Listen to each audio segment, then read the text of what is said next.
Why sweat the small stuff when you can go straight to solving your number one problem or priority? I call this taking an entrepreneurial yogi's executive approach, and I see you as an executive yogi. So solving your number one priority or problem, well, let's break it down. The ego mind sees things as problematic, as problems. Yet the yogi, on the other hand, sees things as priorities. Now, if you start to see it as both, you may be getting confused, or you may be on the journey to breaking through. What the yogi's done, though, is developed inner vision, something which I'll share a lot about in a future video.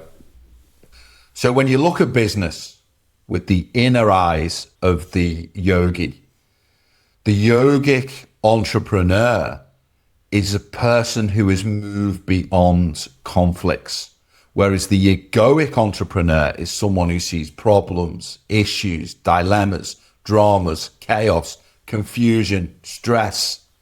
The yogi, remember, with inner vision, sees clear signposts that are operating from the ego's perspective and knows that change is important right now.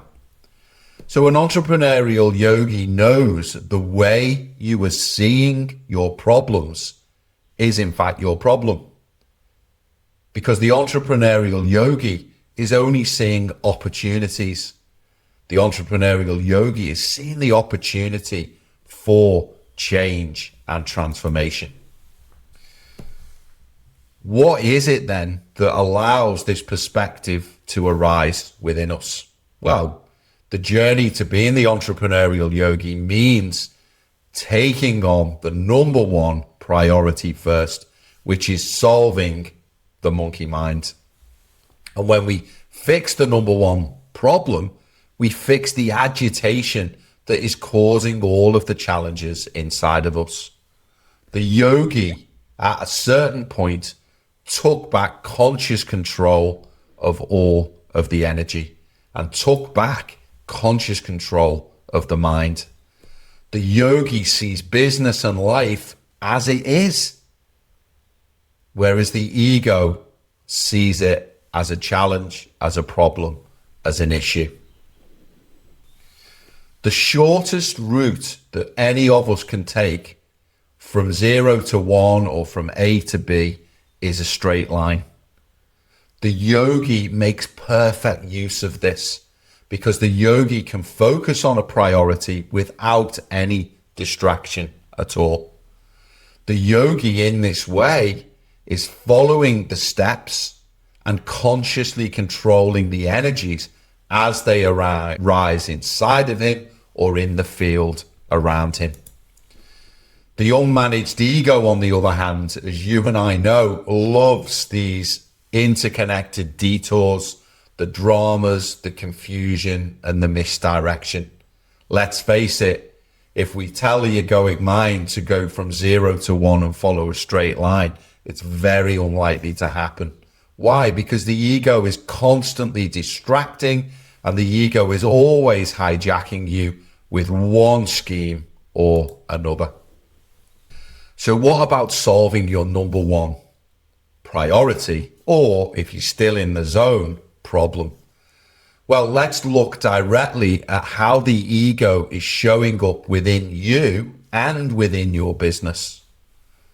Notice that as I go down this list, these are all uninvited attendees who attend your board meetings continuously. And I'm referring to the board meetings occurring within your mind. Well, we've got the AM assassin, and the AM assassin makes your mornings incredibly challenging.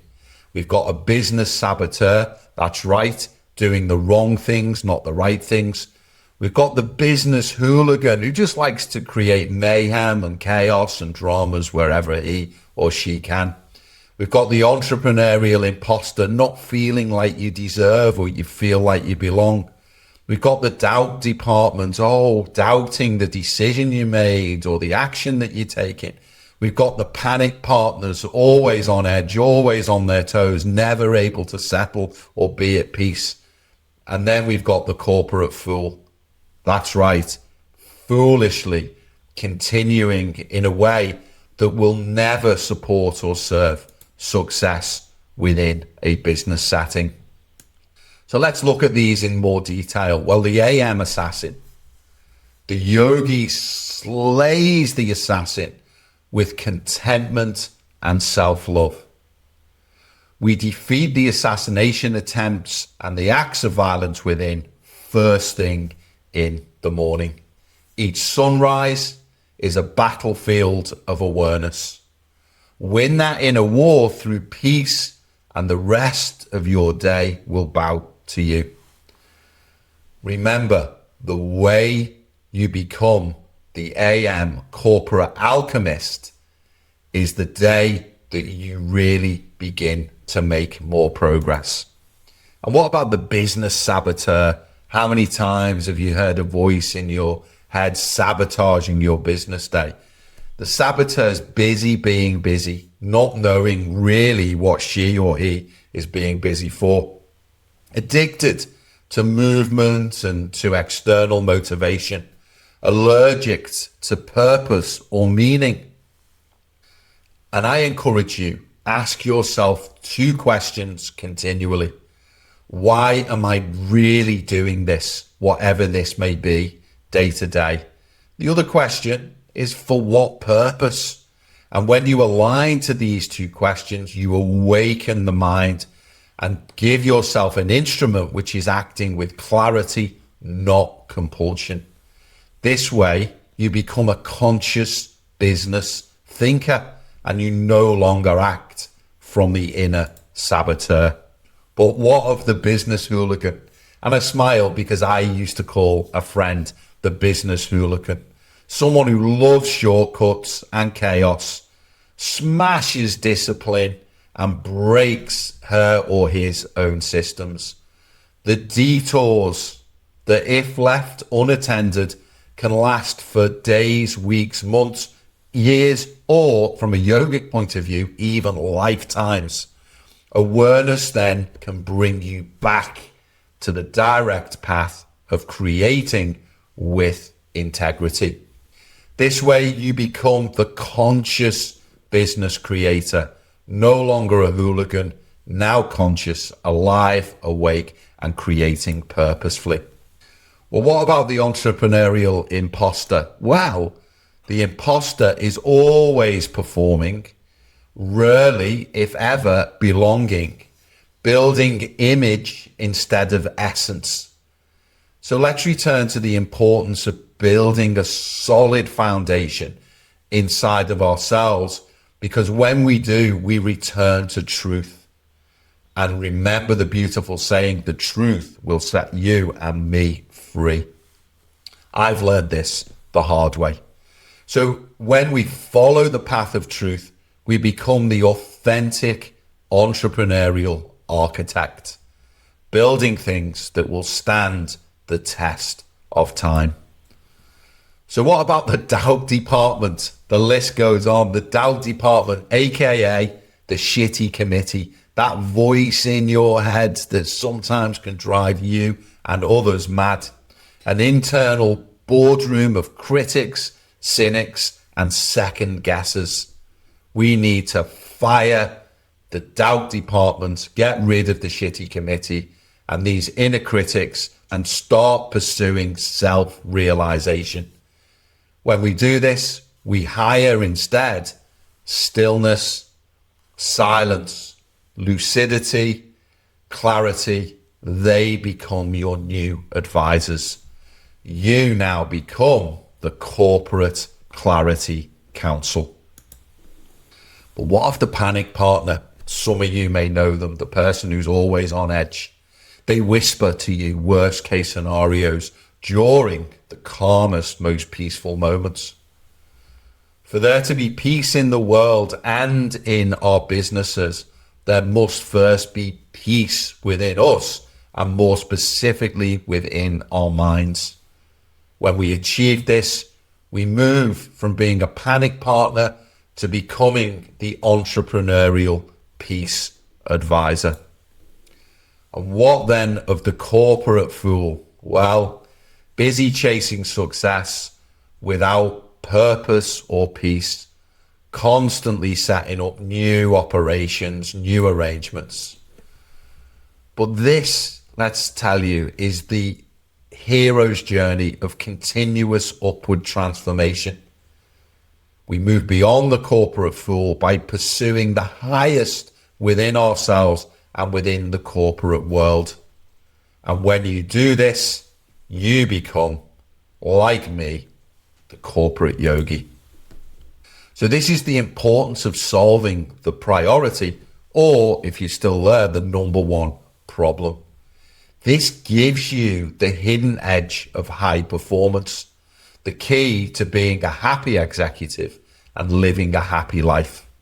I'm now going to share with you examples of how to begin accessing these 7 new archetypes within yourself. The overall solution is to make peace within yourself. Now that's easier said than done. To do it, we need to begin to rekindle the deep inner powerful connection, to find silence within, to then from the silence find tranquil places. And as we do this from within those tranquil places, the 7 archetypes will automatically and naturally begin to emerge. As you allow them, you feel them and you feed them to allow this new personality to come into the foreground of your life and your business experiences. And all of this can be supported and furthered through the practice of meditation. In fact, entrepreneurs who solve this number one priority, they prepared the mind inside of meditation. They were calm, they were centered, they were silent, and they were focused. And then guess what happens when those qualities are brought into the business world? Well, you enjoy the results in your business, better presentations, increased sales, improved marketing. In fact, all of your negotiations now move to a whole new, higher, improved level. So when we're solving the priority with meditation, it can be like a game of whack-a-mole where the issues or the imposters are popping up and you're continually knocking them down. Or it can be like a game of snakes and ladders, moving up, falling down. But as we work on all the uninvited attendees who now were attending your boardrooms, they're now attending your meditation. The assassin in the morning, preventing you from getting to the yoga mat. The saboteur, the hooligan, the imposter, the doubt. I can't meditate. I can't sit still. I can't find silence. The panic partner. Oh my God, I'll never achieve this. And even the meditation fool. All of them attempting to prevent you from doing what you need to do right now in order to solve your number one priority. And meditation actually creates a rising tide of energy within you. And what does a rising tide do? Well, it lifts, it raises all vessels. And when the tide raises all of the vessels, it's exactly the same inside of us. We raise every aspect of your game in business. Inner, mental, and emotional energies rise, and you now rise to the occasion in business, inside of your presentations, your sales, your marketing, your negotiations. In fact, in every area of your business life. So the rising tide transforms your corporate mindset. You move from the AM assassin first thing in the morning to being the AM alchemist. You move from being a business saboteur to a conscious thinker, from being a business hooligan to being the conscious creator. You move from being the entrepreneurial imposter to the authentic architect. You move from having a doubt department to having an inner clarity council. You move or remove all of the panic partners and bring instead the beauty and depth of the peace advisors. You go ultimately from being a corporate fool to being a corporate yogi. Inner changes leading to better performance. This, let me tell you, is your hero's journey continuing. And as your meditations and your business progresses, other tools begin to grow and develop inside of you, a growth in your willpower each and every day as you get to the yoga mat. You develop new attitudes within. You develop focus and discipline. You build strength, certainty. You nurture courage. And all along the way, you're increasing the level of purpose inside of your life. Continuous practice is what makes the master, or continuous meditation is what makes the master. Meditation in this way leads to your inner mastery in life and in the boardroom. Master your inner landscape, and you, like me, master your business. Now, if you're enjoying what I'm sharing with you, you want to go deeper and you want to learn more, join me and the community on School. And you can find us at www.school.com/transformation. And when you join us there, you'll enjoy discussions, questions and answer sessions. You can develop your strategies, both corporate and yogic. You can solve challenges. You can also improve your meditation technique with us by practicing, because once again, practice makes the master. And if you've enjoyed this video, do subscribe down below, because we're planning on delivering and sharing with you plenty more content in order to support you on healing the inner imposters and cleansing your boardroom of everyone who shouldn't in fact be there, to return you to your true corporate yogic capabilities. Thanks for listening.